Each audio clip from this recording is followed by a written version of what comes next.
Hi, good afternoon, and welcome to the Middle East Forum's webinar and podcast series, Israel Insider with Ashley Perry. I'm Stacey Roman, and I will be moderating this discussion today. We are pleased to have Mr. Ashley Perry, advisor to the Middle East Forum's Israel office, join us here each Wednesday at 3 p.m. Eastern to update us on all the events going on in Israel.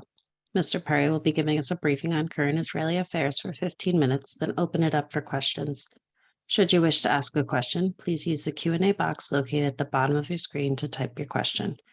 Now, with no further ado, I'll turn the discussion over to Mr. Ashley Perry. Thank you very much, Stacey, and good evening from Israel.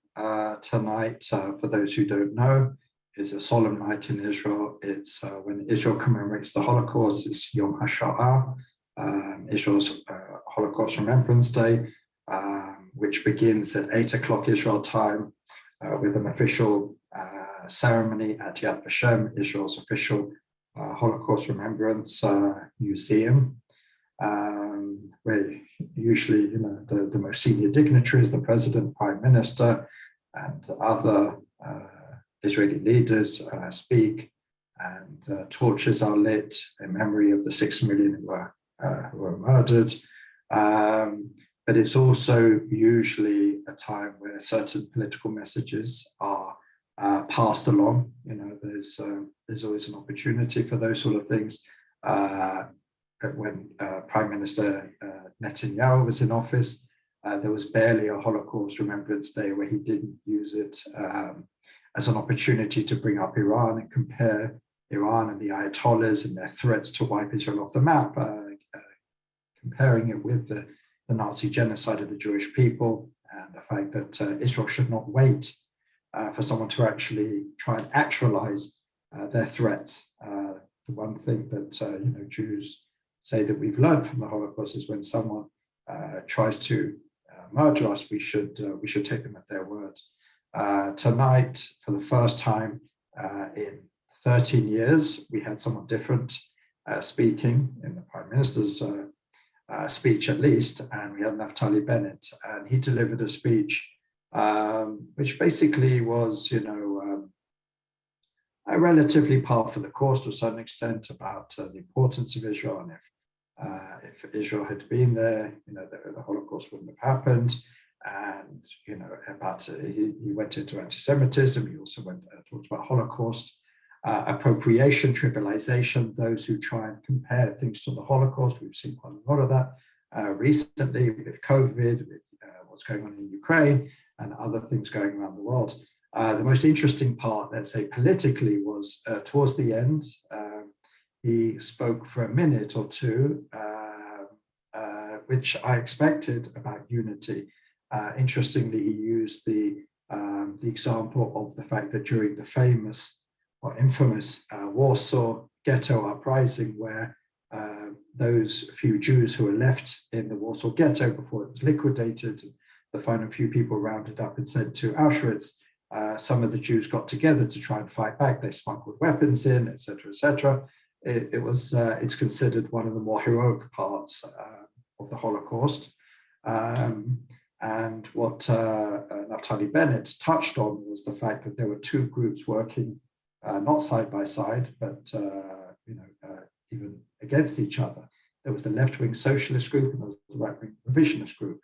And Naftali Bennett basically made the point that even in our darkest moment, when the enemies were clear, even then the right and the left did not come together, and basically were fighting and squabbling and disagreeing and not speaking to each other, not working together in the face of a mutual enemy.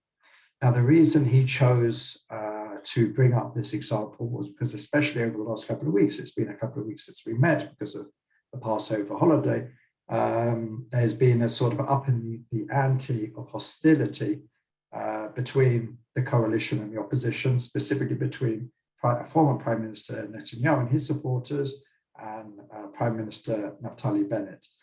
This has definitely been taken up a notch ever since Idit Silman, the Yamina former coalition whip, left the coalition or left the government and decided to go with the opposition with the promise of a position in the next government, etc., etc. Definitely the There was a certain amount of momentum in the opposition. So some of the abuse and attacks certainly were traded in the last couple of weeks as a result of that.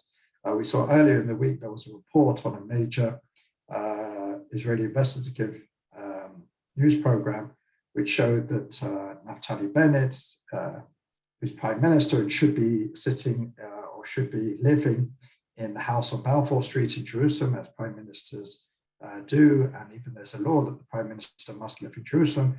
But because of a variety of factors, some to do with his personal family, he's got much younger kids than any prime minister, arguably ever, or certainly in living memory.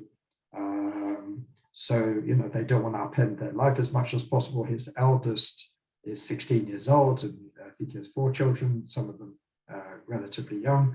But the other reason is the Shin Bet, the Israel Domestic Security Agency or intelligence agency, is making amendments, necessary security amendments to the Prime Minister's residence. So at the moment it's unlivable. That's the claim. But because of that, they're still living in their house in Manana. There's been massive fortifications, as you can imagine, to make it secure.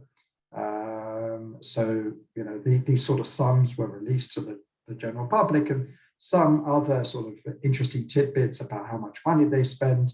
And it turns out they spend, try to remember now, something like 12,000 shekels, which is about $4,000 a month on takeaway. This is well within what they're allowed to spend. They obviously have a budget. Usually you can have a chef, which actually will cost a lot more than that, but they've decided to eschew a chef, and they basically used a lot of that banqueting budget for takeaways. Those sort of things all came out in the media, and as you can imagine, the opposition had a field day with it. Bennett's camp created a graph showing that no matter how much he may or may not spend, it is a fraction of what the Netanyahu family spent. Points were made that Netanyahu was taking state money for 2 of his private homes. He has at least 2 private homes, one in Caesarea by the beach, further north of Jerusalem, further north of Tel Aviv, and another one not far from the official residence on Gaza Street in Jerusalem. And a lot of work was done there, and gardening and pool, work on the pool. And, there was all these claims which actually came out that the Netanyahu family not only had a chef, but they were also ordering high-priced takeaway, ice cream for thousands of shekels, and all sorts of others. So there was an interesting back and forth, personally on Twitter, between whoever runs Bennett's account and whoever runs Netanyahu's account, obviously with the full approval of the principals. But I think it's relatively unique that you have an open Twitter feud at that level by a sitting head of government and a former head of government. But that's where we are at the moment. This all came to a head in the last couple of days with the revelation that the Bennett family was sent in the mail a threatening letter with a bullet. Now, especially in Israel, there's a heightened sensitivity to these sort of things, especially if we remember back to the assassination of Yitzhak Rabin in 1995. So the idea of a prime minister being assassinated in office is certainly not out of the realm of possibility, not out of the realm of reality. It is something which Israel has experienced in the past. So there's a heightened sensitivity to it. The security detail around not just the prime minister, but his family and other senior members of the government was heightened. As a result, there is a belief that there is a possible threat, and it just goes into some of the sort of threats and the language that's being used against specifically right-wing members of this particular government. So that's what's been going on that level. There's been other political theatre. Earlier in the week, there was the Knesset showdown. If we're talking about Idit Silman, who was the latest renegade Yamina member, we have to go back to Amichai Shikli, who basically from the beginning, as an elected member of the Yamina party, decided not to go with the government and sat in protest with the opposition and basically voted against the government, not just for the law, the formation of the government and the budget and all the important votes, but pretty much every single vote has voted with the opposition all the way through. It got to a point where basically Yamina decided to take the drastic step, and this has only happened 2 other occasions in the Knesset history, as a party has decided to officially declare a member of its party as quitting the party, Poresh, has left the party, but it had to go through a vote in the Knesset committee. And as you can imagine, it was a tremendous opportunity for the media and for the opposition to try and land some shots. And there was prepared speeches, and there was lawyers, and there was people shouting and calling each other traitor and all that sort of thing. As one can imagine, everything kind of fell along coalition opposition lines. 7 out of 12 members on the committee, I think even 8 out of 13 or something like that, they had a very significant majority, so there was very little doubt about the outcome, although it is suggested that it will be appealed to the Jerusalem District Court. But basically, the opposition decided not to even attend the vote, so it went through unanimously. Edith Silman did turn up, but she decided not to vote in the end. But what really happened at this was basically it wasn't really about Amichai Shikli. Obviously, the event itself was, but it was more as a show by Naftali Bennett, Ayelet Shaked, the remaining Yamina parties in the coalition, to send a message to Edith Silman that if you decide, because obviously she quit without the Knesset sitting, so it's unsure exactly how she'll vote. Will she vote with the opposition? Will she vote possibly with the coalition on certain issues? Will she abstain? All of these, as you can imagine, are very, very important, with a Knesset sitting at 60-60, with no side having a majority. It's very crucial how she'll vote. So most of this by the Yamina party was to send a message to Edith Silman that if you better watch yourself, or you could be treated exactly like Shikli. Why is it important that someone get this designation of being a sort of quitting the party? Because this means that they will not be able to run in the next election with an existing party. Now, there is talk of Amichai Shikli starting his own party, which should be legitimate to do and run with that. But obviously, that's certainly not a surefire way of getting into the Knesset. Running with the Likud, which is probably the most likely, is a sure way of getting back into the Knesset. But at the moment, as long as the Jerusalem District Court does not strike down this decision, he will not be able to run with Likud in the next elections. And there's various other sanctions as well. It obviously hurts Yamina every time they decide to force a member out, because then they get less campaign funding before the next elections. But this was all about Edith Silman rather than Amichai Shikli. Furthermore, what's going to be very interesting in the days or week and a bit ahead until the opening of the summer session of the Knesset is exactly what is happening in the coalition. The latest party to threaten, and even has gone a little bit further than just threaten, have basically suspended their role in the government, is the Ram party, the Islamist Arab party, which basically ever since the riots on the Temple Mount, and what they claim is the excessive reaction by the Israeli police and security forces, they have decided to suspend all cooperation with the government. That's some have suggested, especially the opponents in the Arab society, that this is an empty threat at this point because there's no Knesset and there's nothing really going on for them to suspend their involvement with. It'll be interesting to see come May 8th whether this continues. What is happening within the party is it's evenly split. It's a 4-member party. 2 of the members, including the leader Mansour Abbas, who's really staked his reputation and cooperation with the Israeli government, with the right, left, and center in Israel, and taking this unique position of being part of an Israeli coalition, wants to remain in the government.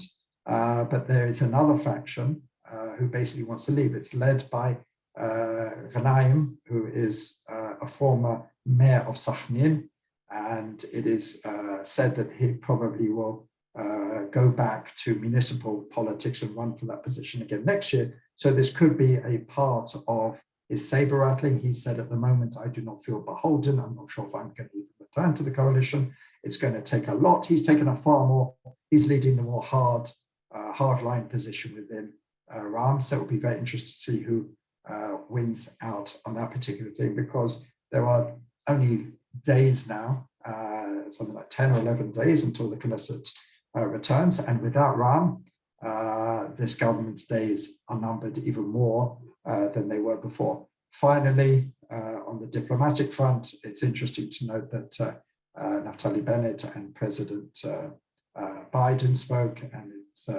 it emerges that President Biden is coming in the next few months to visit Israel. This will certainly bolster Naftali Bennett's position. Some have said that ever since Idit Silman left, his diplomatic position has been weakened, and he's been more ignored and put on the sidelines by the international community. So the fact that President Biden has declared that he would like to come to Israel, and apparently things are moving on that front, shows that there is still, especially by the leader of the US, is a significant gesture, that they still have some confidence in this particular government. And they're certainly not, it would be much easier to ignore and not put out a statement about it. But the fact that there's an official statement that President Biden will come to Israel in the next few months certainly gives a little bit of momentum back to Naftali Bennett, certainly after a difficult few weeks. So with that, I'm happy to answer any questions on these or any other issues. All right, thank you so much. The first question we have is from J.R. Pride. Do you think this is the most unstable government in Israel's recent memory? And do you think another election is in the near future? I'll start with the last thing. Yes, I do believe that there. First of all, we know that by next March, this government, unless there's, again, some unforeseen events like Idit Silman returning, she said she's not going to return, maybe someone from the opposition. Another possibility, by the way, that could turn it back to 61-59 is if Amichai Shikli decides that one way to get out of this punishment that he can't run in the next elections with an established party is if he quits the Knesset. But if he quits the Knesset, the next person in Yamina comes in, and the next person in Yamina will be far more beholden to Naftali Bennett and will give back that 61-59. So the opposition will be putting a lot of pressure to ensure that Amichai Shikli does not resign, or if he does, it'll be maybe at a point where the government is already on its way down, perhaps. But barring any of these really, I would say, unlikely scenarios, this government's days are numbered, because when everyone knows that it has a sell-by date, as it were, then every party within it will try and sort of shuffle for position, try and make issues that they think will speak to their base, maybe even leave the government according to what they see is that will play best to their supporters. So, we're already seeing this happen. As I said, Ram are already doing that. We saw Meretz do that before. We saw other members of Yamina do it. So everyone's got to think about their political future. And when you know this government now almost certainly will not last beyond next March, every member of Knesset, let alone party leader, is starting to think, how am I going into the next elections? What achievements have I got to show? What are my issues?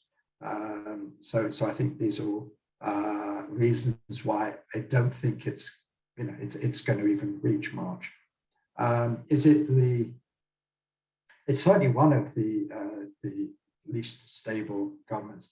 If you look at the makeup, there's more parties in this government than in any time in Israel's history, and especially with such diverse figures. As I've said many times before, I think if you lift it up to the leaders would find a way to patch it up and work together. And there is going to be a meeting, I believe, on Sunday of all the party leaders to try and work together. But again, because it's, especially now at 60-60, any single member of Knesset can bring down this government, can stop votes happening. So it's not necessarily in the leaders' hands anymore, because each of them could have a renegade or even just someone who decides that they want to be in another party or make a name for themselves, or maybe they've got aspirations elsewhere, like I said, with one member of Knesset Hamayim, who they say has aspirations to return to be mayor of Sachnin. So there's so many permutations there, which certainly make it extremely unstable. But They did manage to stabilize a little bit after this and stop the momentum of the opposition after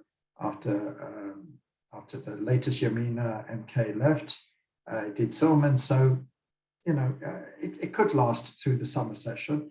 That'll be very, very key, because obviously after that, you then get a nice big recess, and then you have the Jewish holidays, and then already we're starting to get to the end of the year. So I think the next couple of months, once the Knesset returns, will really be crucial for the longevity of this government.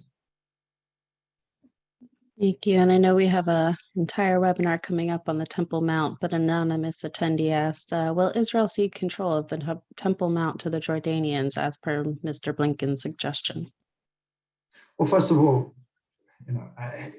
it's a very complicated question. Israel has official sovereignty. It's within the borders of what Israel considers under its sovereignty. Most of the rest of the world do not consider that. The US did recognize Israel's sovereignty under the Trump administration. The Biden administration has kept to that. But ever since 1967, Israel did hand off the day-to-day running of the Temple Mount, except for security issues, to the Jordanian established and funded Waqf, which are the Islamic religious authorities. So I don't think anything's going to change there. Jordan still is a major player. I didn't hear of any suggestion that things will change. Everyone keeps on talking about the status quo, so I can't imagine the status quo will change. I can't imagine that Israel will give up or cede any less control, and I can't see the Jordanians ceding any of their less control. So I think at the end of all this, unfortunately, this is probably going to become an annual happening now because of what happened last year. But I think there'll be certain understandings. At the moment, they're trying to reach understandings with some Arab leaders to try and calm the situation. The Israeli security forces is working day and night to try and take out, either arrest or otherwise, some terrorists and some organizations which are trying to take advantage of this and incite. But Israel's trying to ride out the Ramadan period, which also, as we saw, included Pesach, and now it's including Holocaust Remembrance Day. And next week we'll have Israel's Independence Day. And within that also you have, I think, Nakba Day, which is what the Palestinians refer to Israel's creation. And they celebrate or commemorate every year with riots. So it's a tense time all around, but I think everyone's trying to get through it. But I can't imagine after the dust has settled that there'll be any major changes to the status quo. Thank you. Len Levin asks, has it been a plus or a minus to Israeli Jews and to the Israeli Arabs for the Ram Party to be a part of the coalition government? Well, that's a very difficult question to answer because it depends where you sit on the political map. It's certainly historic. It's certainly unprecedented. It certainly shatters glass ceilings, if you will, which means that potentially we could see this a lot more. Mansour Abbas, it certainly remains committed to the government. As I said, he has pressure, and there are many who feel that they should have quit the government even a week ago. The religious council talked about quitting the government because Ram is a religious party, we should remember, and it does have, like some of the Jewish religious parties, it does have a religious council which advises, and it advised them to leave. There is, the whole issue around what happened on the Temple Mount is very important for many in the Arab street. So they're very angry to see, don't forget the images they see is not always the truth, and certainly taken out of context when they see Israeli police and security forces, what they claim attacking Muslims who are on the Temple Mount. Obviously, most of them, if you'd have seen before, were rioting and creating trouble and throwing stones and Molotov cocktails from the mosques, sometimes onto the western wall, down onto the western wall plaza where Jews are praying. But it's created, we shouldn't underestimate the anger of these images that have been seen on the Arab streets. There's a lot of pressure on Ram to leave. They have got some, I would say at this point, minor achievements. It'll be interesting to see. At the moment, polls have shown Ram not growing, but not decreasing. I mean, I haven't seen a poll since everything that went off on the Temple Mount, but up until now, I think there is a still sizable chunk of Arab society that does want to be more involved, that does want to see their representation in the decision-making process in the government, rather than just sitting in the opposition, as the joint Arab list does and will continue to do, basically just complaining. So I think the jury is out on that, and it depends where you sit on the map. But I think most Israelis, when you take them aside, I think the majority of Israelis will say that they think that this is an important experiment, and hopefully it has broken some of those glass ceilings. Understood. Thank you. Carrie Hillebrand asks, has the war in Ukraine impacted the Israel-Russia de-conflict arrangements in Syria? Not yet. That's what I would say at the moment. But Israel is moving far more robustly towards a Western position. It did attend, or it is attending, a conference around, I think, 40 nations, which is deciding how to aid militarily. Most countries will only do defensively. Ukraine and Israel is attending that, which I don't think a few weeks ago would have. It's taking a far more robust position, and it's certainly annoying the Russians. The Russians are very unhappy, and they put out their unease to Israel. They've sided against Israel on this whole issue of what's been happening on the Temple Mount. Came out very unequivocally. Not to say in the past they haven't, but certainly they're displaying their disagreement with Israel's positioning themselves closer to the Americans and the Europeans on Ukraine with more harsh rhetoric against Israel. And I think the idea of Israel now playing a mediating role and trying to duck between the droplets, as it were, is no longer really, it doesn't really stand up to much. But still, they're going to try as much as possible because of all the reasons I've explained in the past.